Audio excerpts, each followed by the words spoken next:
Hello fellow language learning nerds. Now you've probably heard this before, but Japanese writing is made up of three systems: Hiragana, Katakana and Kanji. Kanji being the characters taken from Chinese, and there are a lot of them, like a lot. However, before we get to the complicated kanji stuff, we have to learn Hiragana and Katakana first. Now, learning them is an early challenge for pretty much most Japanese learners.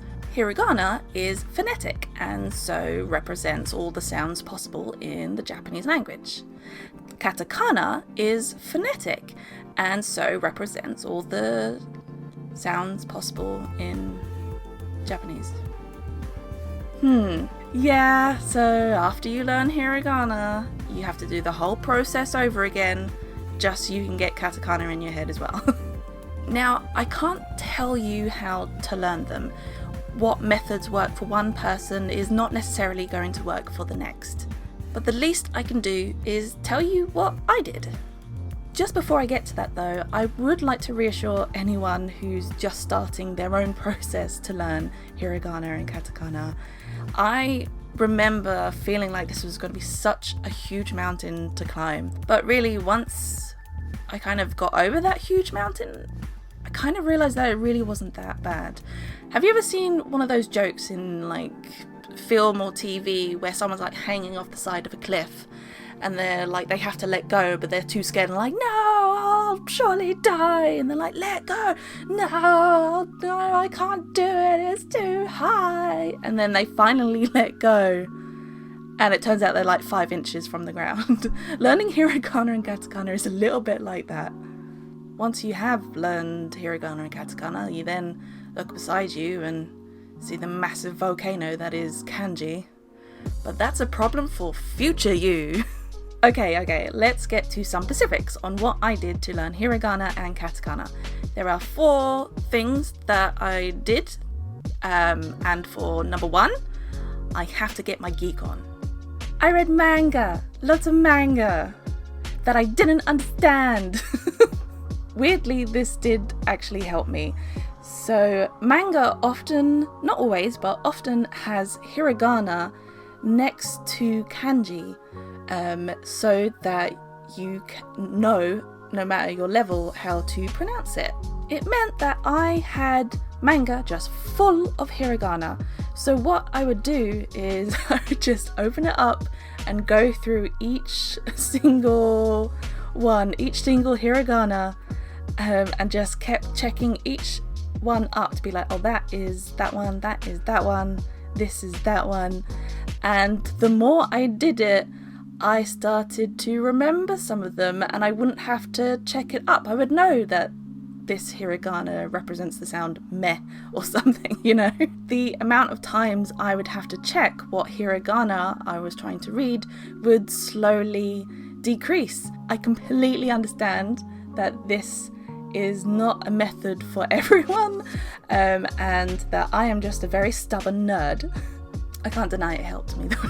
Okay, on to number 2, a little bit more practical now.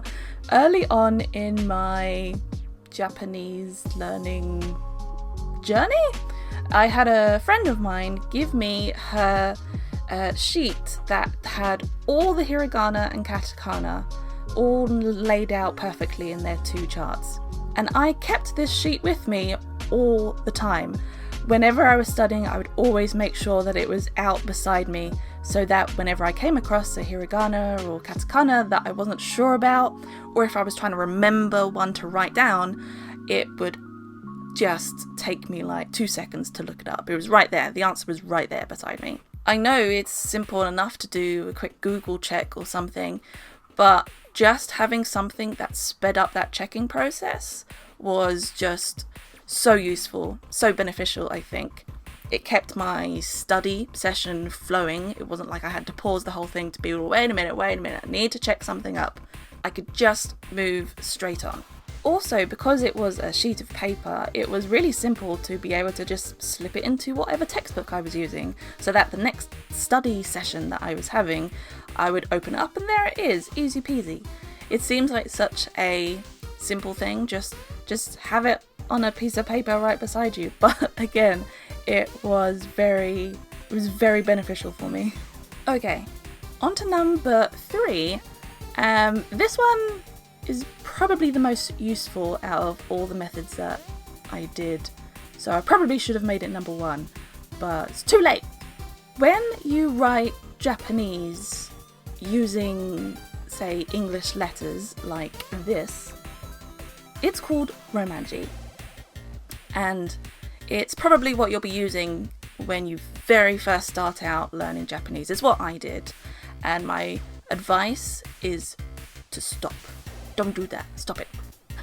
I would genuinely recommend transitioning from using that romaji to using hiragana and katakana as soon as possible.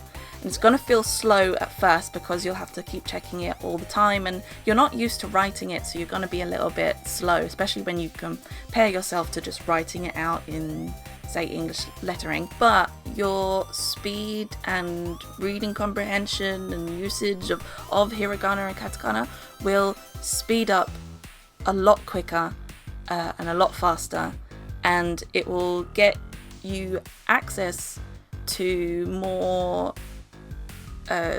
materials a lot faster. For example, the textbook Minna no Nihongo is only in hiragana and katakana. Yay! That's really intimidating for a beginner who just looks at that and has no idea how to even start pronouncing them. But being able to transition to using hiragana and katakana as early as possible will get you access to materials like that a lot faster. It may feel like a lot more work at the beginning, but I do recommend it. But you know, go at your own pace still. Just because I say go do it earlier doesn't mean you should. Anyway, let's get on to number 4, my final point, for which I need to return to manga. Yes. Okay, so this is very specific for learning katakana. Usually, you will learn hiragana first, and once you get that down, you then move on to learning katakana. That's exactly what I did as well, and as I said before, manga has a whole lot of hiragana in it, so literally what I would do is I would go back through the manga, and every hiragana that I saw, I would then write down in a notebook in katakana. It had the benefit of me keeping up my hiragana practice at the same time, so I found that I wasn't losing my hiragana knowledge while gaining my katakana knowledge. Also, I could be nerdy again, so that was a lot of nattering from me, but those were the things that I did to learn hiragana and katakana. Now, maybe 1 or 2 could be useful to you for learning them as well, but I completely understand if they're not. They might not even be useful to most people. What's important is that you find a method that is good for you. That's part of what makes the process of learning a language fun and enjoyable. Anywho, that's enough from me today. If you are starting out in your hiragana katakana learning journey, I wish you good luck. You can do it. And if you are already in the process of learning them, or if you've already learned them, then please do let me know what methods you're doing. I would love to be nosy into your study. I hope to be back soon with another video, but until then, may your grammar be structured and your vocabulary varied. Bye!